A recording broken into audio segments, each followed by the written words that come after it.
fellow movie buster film connoisseurs? It's your self-proclaimed cinema shogun here, and ooh. These were the moments that we have all been waiting for. The dirty laundry's lies are starting to get exposed, and they are unraveling right before our eyes.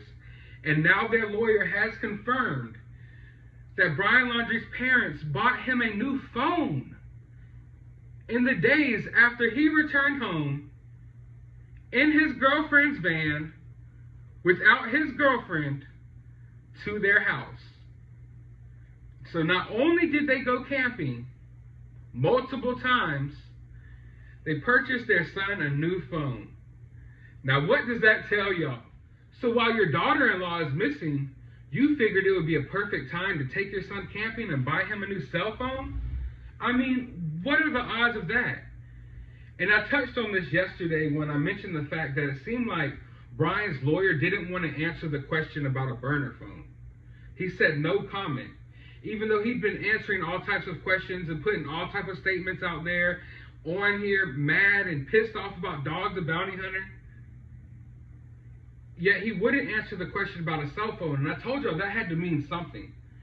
There's a reason why he wouldn't answer that question, because he knew that not only did the Laundries purchase a cell phone, but that the FBI is already on their trail and already knows that they purchased said cell phone. Because if he thought that they didn't know about it, he would have denied it like he's denying everything else. He's been denying things the whole way, even though they're coming to light now. So here we're at now. We know that they did in fact purchase a new cell phone for Brian. But let's take a look at exactly what he said. Now this comes from Brian Enton's Twitter. Laundrie family attorney Stephen Bertolino, however you say his name, to my knowledge, they did purchase a new phone, and it's the same phone that Brian left home and which the FBI is in possession of. So y'all want me to believe that this family went out there and purchased Brian a new cell phone, oddly, after he turns back up to their house without his girlfriend, and she's missing, so they go buy him a new cell phone. And this is the same cell phone that they turned over to the FBI.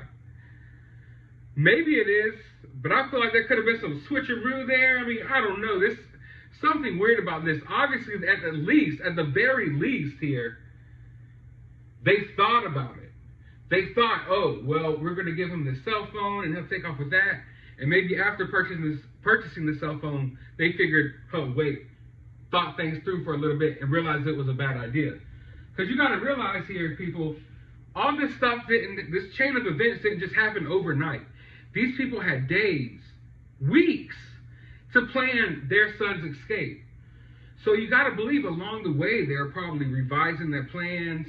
Different things were popping in their mind. Spur of the moment, you find out your son killed his girlfriend. You're going to gathering supplies. You're doing all types of things. And then maybe as the days go by and you get to think about it more and you plan out your plot, you maybe think, hey, well, maybe it's a great idea that he leaves his cell phone home. Because obviously if he takes it, then they might be able to find him. You know what I'm saying? Who knows? Maybe there's a switcheroo there. I don't know. Still to this point, I'm not convinced that Brian actually has a cell phone on him at this very moment. But, I mean, one could only speculate. And then I would have to ask the question, they bought Brian this new phone to give to the FBI. Well, what about his old phone? Where's his old phone? So did y'all try to do something like go purchase a new phone and then turn it over to the FBI like this has been Brian's phone the whole time because you know his other phone had damning evidence and you didn't think things through and realize they're going to be able to find out regardless, so you really just made yourself look bad here? Because, man, I told y'all, I'm all out of coincidences here.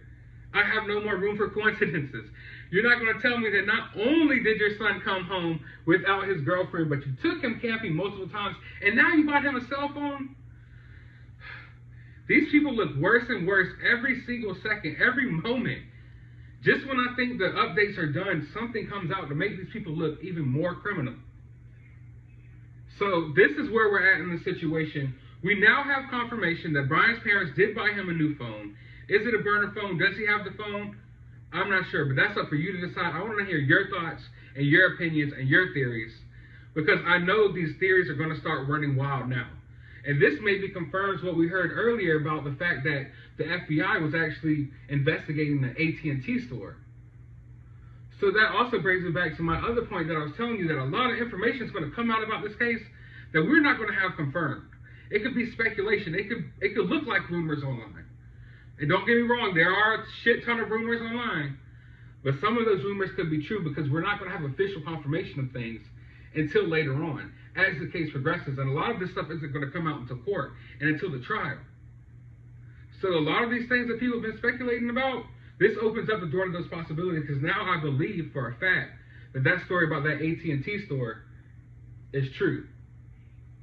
But like I said, I want to hear your thoughts and your opinions down in the comments below. While you're down there, check out the description of this video. I'm going to leave a link to my other YouTube channel where I'll be covering this case as well. So if you want further coverage, go subscribe to that channel. But as always, find some time out of your day to go watch a movie.